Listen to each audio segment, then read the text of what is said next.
Dear Diary, fully equipped with new goodies, it was time to tackle the Deku Palace once and for all. I sure was tired of this shithole swamp, and to my utter horror, I realized nothing I had accomplished previously had been saved. That's right. Fuck you, Episode 3. You are a waste of everyone's time. So gather round, boys and girls, as I once again save the Potion Sisters' asses and listen to the vapid monkey whine about his brother and watch the octopus die a slow, horrific death. Inside the Deku Palace, I got right to work pilfering the royal gardens. I'm not 100% sure why so many scrubs were patrolling the gardens. There wasn't really anything of value hidden inside. It pretty much sucked balls. Just a bunch of weeds, rocks, and piles of lumber. And it kinda looks like my own backyard. But holy crap, don't let them catch you. The scrubs meant serious business about unwanted guests rummaging through their bushes. I had a really hard time with this simple task. I got caught many times. Gotta go fast, I guess. I finally did find a hole where the Dekus were keeping the bean seller prisoner, but still allowed him to practice his business. What a goofy looking motherfucker. No wonder they kept you in a hole, you monster. I bought as many beans as I could afford, but I had no clue where I could stick them. Long story short, I wasted like a day and a half trying to figure out what to do with these fuckers. By the time I realized I had to hop along the moat of poison water to a little outer garden, I had full-blown sweaty meat hands that clawed at the controller in a state of panic. There's no time for this!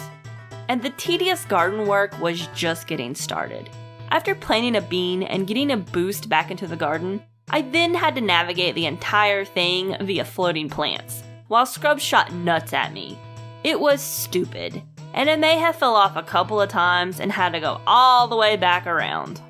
I finally made it to the end, and was able to enter the monkey's cage, and have a quick chat about his upcoming death. He quickly taught me the Santana of Awakening, before I was thrown from the palace. He advised me to take the Deku shortcut to Woodfall Temple, even though that's literally the only path you could take. And it involved more flower helicopters, which was made even more difficult due to the electric dragonflies. Fuck you! You sound like a Sobe flavor. Radical flavors for radical people! Ride the wild!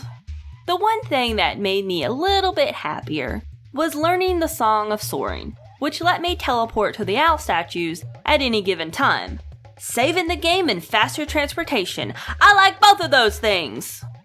Woodfall turned out to be a really crappy pond with poison water, shitty beetles, and more radical dragonflies.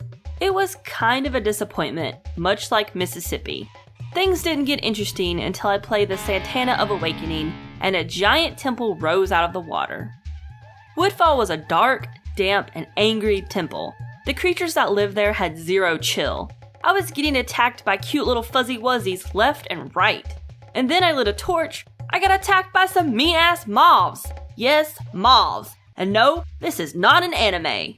And don't even get me started on this piece of shit frog and his turtle buddy. I thought I'd never get the boss key.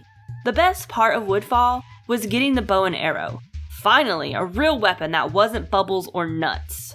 It was almost time to use the boss key when I realized one of my first major mistakes.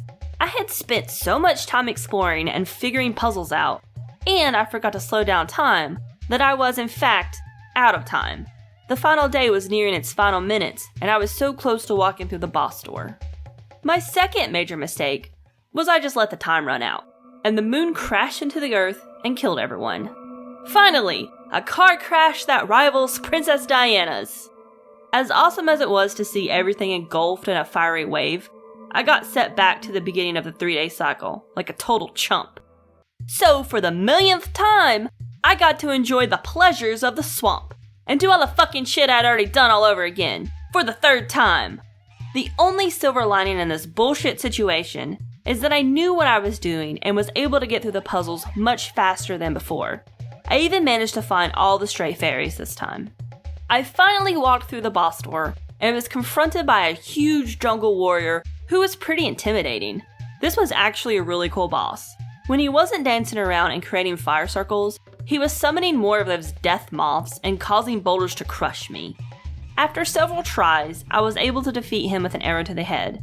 I then collected the Alduwa Alduwa mask, which I'm assuming is one of the 4 items Tail told me to bring back. Once I touched the mask, I was brought to a mystical place where I caught a glimpse of another smiling nightmare. What in the actual fuck is that thing? I also learned the Oath to Order, which was never explained to me what it actually did.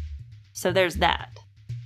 Before I left the temple, Tattle did one of those half-assed apologies where she said, sorry, like she didn't mean it, and then blamed me for holding her actions against her. No, that is not cool. You literally fucked up my entire day, and now you want me to feel guilty for being upset? Go fuck yourself, you little dickhole. The minute this adventure is over, I'm dumping your ass on the side of the road. Before I could sucker punch Tattle right in the side of the head, I heard a noise and found the Dooku princess hidden behind some vines. Just beautiful. Things got weirder and weirder as she suggested I stuff her inside a bottle and return her to her father.